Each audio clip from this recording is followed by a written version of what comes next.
back to New World next week. I'm James Corbett of CorbettReport.com. And I'm James Evan Pilato of MediaMonarchy.com. New 9/11 lawsuit bill, a bid for truth or a paper bowl? We've got that, plus a little good news about the death of the dinosaur media. But first, top gold consumer China launched a Yuan-denominated gold benchmark on Tuesday, April 19th, in an ambitious move to exert more control over the pricing of the metal and influence the global bullion market. The benchmark is a culmination of efforts by China over the last few years to reform its domestic gold market, attempting to gain a bigger say in the bullion industry, long dominated by London, where the global spot benchmark price is set. As the world's top producer, importer, and consumer of gold, China has balked at depending on a dollar price in international transactions and believes its market weight should entitle it to set the price of gold. The new benchmark may not be an immediate threat to London, but with time and full convertibility of the yuan, it could become widely used and help China's efforts to boost the global use of its currency. Now, James, I had to look through this a couple of times before I could kind of get straight on what's happening here, and that's why I'm glad I always have your expert economic analysis here. Is this another dollar killer? Not quite, but it is an important move. What this does not mean is that this is going to in any way impact or change the role of gold in the Chinese monetary system. What it does mean is that China is setting up a mirror to the London gold fix, and people may or may not know that the spot price of gold is not some magic number that comes from heaven. It's not some automatic real-time calculation of averaging all transactions in the world or anything. It is a price that is set twice a day by the London Bullion Market Association. In fact, 5 market-making banks get together every day and do some simulated trading and wizardry, hocus-pocus nonsense and come up with, this is the spot price of gold. And that's officially only the price for the London gold fix, but that's used as a benchmark, so traders around the world use that. Oh, the spot price of gold today is this, so we'll sell for that. That's how that works. And China is just creating a mirror for that in yuan, using some Chinese banks, and I believe there's a Swiss bank in that mix as well, doing the same thing, simulated trading, or maybe a little bit of trading twice a day to set the price in yuan. This doesn't even mean that all the banks or all the traders in China are going to even use that price. They may still use the London price, but it is an alternative that's been set up. This is just a reflection of the growing role of China in the gold market, in bullion markets generally, and it is a sign that the shift, the focus, the emphasis is really shifting towards the east, towards Beijing, where you would expect, with a market of over 1 billion people, and people who are highly motivated to get gold because they know that the yuan can be devaluated at a moment's notice, as we saw last year. There's a lot of interest in this, and it's a big, big, big market. There's a lot of interesting things happening in gold markets this year. It's one of the best years in the gold market since the early 1980s. It is a huge boost to the gold market. Just the fact of China's involvement in all of this, including some of the largest capital outflows in terms of investing in foreign gold mining operations. We've seen huge increases in gold mining stocks this year, probably more to go for people who are looking to make a quick buck. So there you go. This is a pretty important move in the sense that it represents a shift that is happening, but it doesn't actually change anything in particular with regards to the way China's running its yuan. So speaking of making a quick buck, we have a couple of related stories here. James, you tweeted out the other day, Deutsche Bank settles U.S. gold and silver price fixing litigation. And I noticed today, James, maybe mentioned, and I've talked about it on Media Monarchy before, there's this Simpsons little, fondle slab game that I started to play when I quit smoking and wanted something to do with my hands, and now years later I still play the stupid thing. But interestingly enough, today they just launched a new update to the game, and it's all about the gold rush. So I found it very interesting to look at gold topping the news today and topping geopolitics and economics, and then I look and yet again the Simpsons have already kind of done it in there. So our second story this week, James, we continue in some ways, I think, the geopolitical look, but also the behind-the-scenes moves and who's really doing what with money and what are the real threats and what are the sort of, dressings to actual threats. Obama succumbs to Saudi pressure on the so-called 9/11 lawsuit bill. So following Saudi threats to destabilize the financial system if the U.S. were to enact a bill that would allow an investigation into Saudi Arabia's support of the September 11th terror attacks, many, of course, were closely watching how Obama would react. The president made it clear.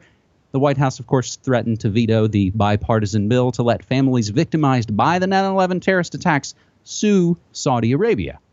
The White House and State Department are bluntly warning lawmakers not to proceed with the legislation due to fears it could have dramatic ramifications for the United States and citizens living abroad to retaliatory lawsuits. So the president landed in Riyadh 420 today to talk with Saudi Arabia, ostensibly over ISIS and Iran. And then, of course, the big presidential selection clown car had to drive up and get involved in it because the New York primary that was this week, and, of course, New York and 9/11. But lastly, from this Zero Hedge article, Saudi Arabia has long denied any role in the 9/11 attacks, but victims' families have repeatedly sought to bring the matter to court, only to be rebuffed after the country has invoked legal immunity allowed under current law. However, as the White House itself admitted, it was the Saudis who were the source of al-Qaeda's seed funding. James, we've seen it kind of bubbling back to the surface, and a lot of it has been brought back up due to the vaunted 28 pages. It's actually going to be the 15th anniversary this year before the presidential selection show happens. So do you think there's any chance we might get any bits of 9/11 truth out of this? There is a chance, but we're going to have to work for it. There is momentum on the issue because right now, out in the open, a lot of people have now been exposed to the idea that there are people who have been involved in some way with 9/11 and it is being covered up. And so that is now out in the open, and 60 Minutes and whatever else is talking about it. Now, of course, as I went over with Dan Dix yesterday on Press for Truth Live, it's a limited hangout, and it does not stop and end with the Saudis. It's not like the Saudis are the masterminds of 9/11, and if you want to find out who's really involved with 9/11, you have to look in who's in bed with the Saudis, and who's covering it up, and what are they covering up, and all of the other aspects of 9/11 that the Saudis couldn't have possibly had anything to do with, like scheduling NORAD drills and rigging WTC-7 to go down and things like that. But this is, at least, the possibility for us to use this as a window, as of opportunity for people who are now suddenly questioning 9/11 and why are they covering this up. We can bring this and say, hey, look, yeah, this is crazy. Look, they're covering up this. And what else are they covering up? Hey, look at this. Hey, there's a money trail with 9/11. Why did the SEC destroy all the records into 9/11 inside trading?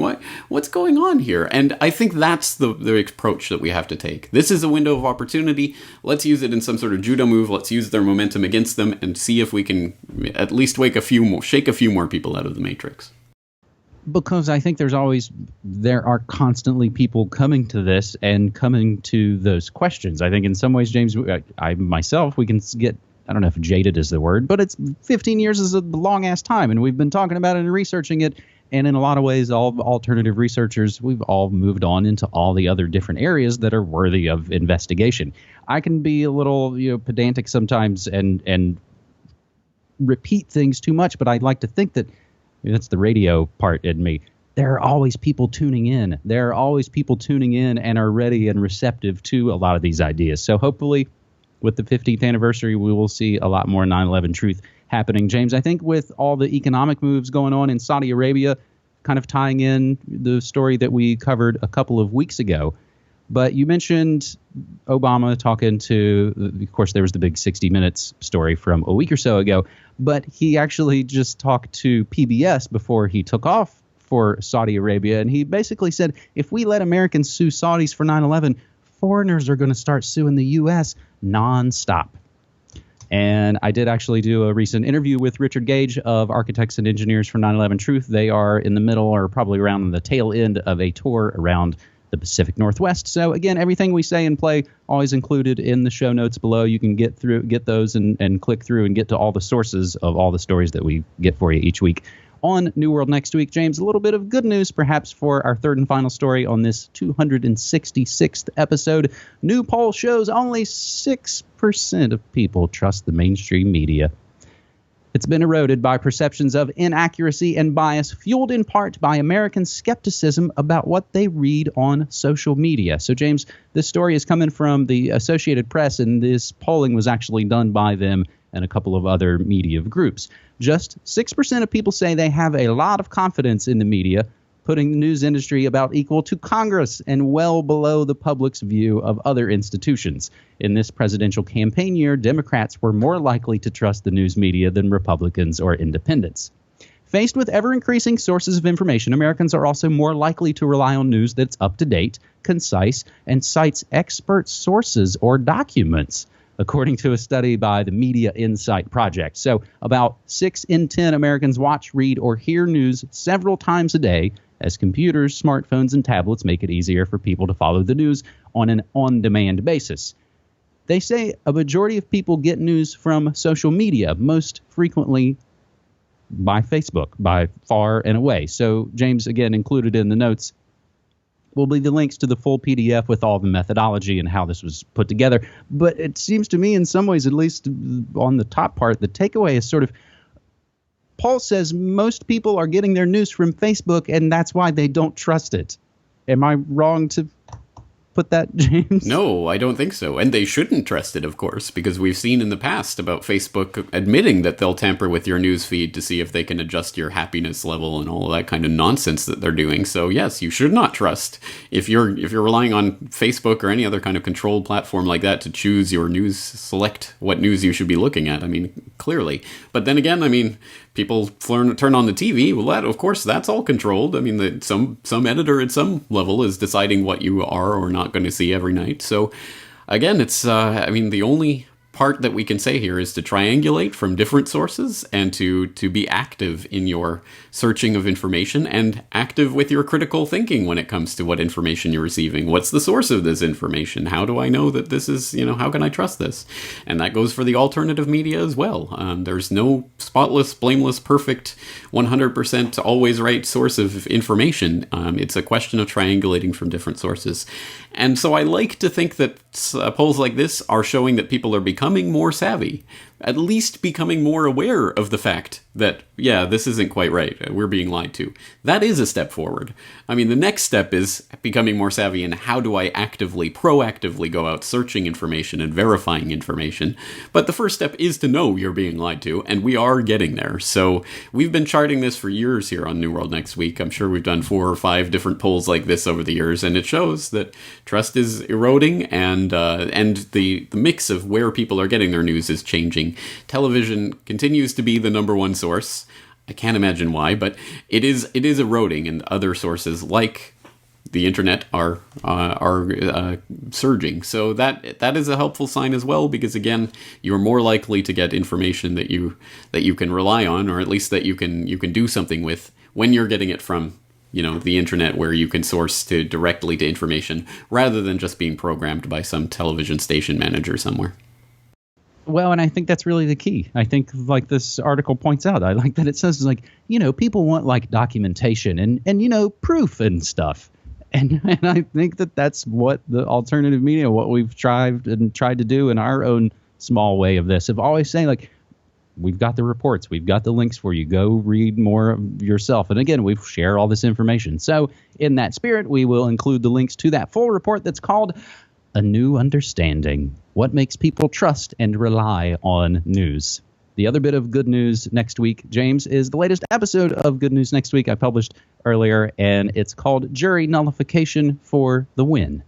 And some of the other hashtag New World Next Week headlines we are following: Mitsubishi admits rigging emissions test data. So we can add that, James, to our cover story from last fall when Volkswagen was busted for essentially doing the same thing. Our buddy Brock West tweeted Thailand asking foreigners for bank account, social media, and hangout details. And lastly, James, you at Corbett Report tweeted out the other day, old CFR Clooney raised $15 million for Hillary in the DNC, and then the next day on news tried to denounce big money in politics. But they actually, I think, kind of called him out, and he had to sort of backpedal and go, okay, yeah, I admit it, it's a lot of money, and a lot of money is really gross. But I think it, again, becomes so painfully obvious in a lot of ways of sort of who's what and what's what, because you can see a lot of it by the fruits, James. So hopefully our fruits will go a long way in being involved with this. And again, I do a live couple of shows every day via MediaMonarchy.com as I am attempting to become a purely listener-supported outlet. We can keep it going. Well, thank you for sharing those fruits from the flowering tree of Media Monarchy, and thank you to all of those out there who are watering that tree. And let's continue to do it. I'm looking forward to talking to you again next week. All right, man. Thanks.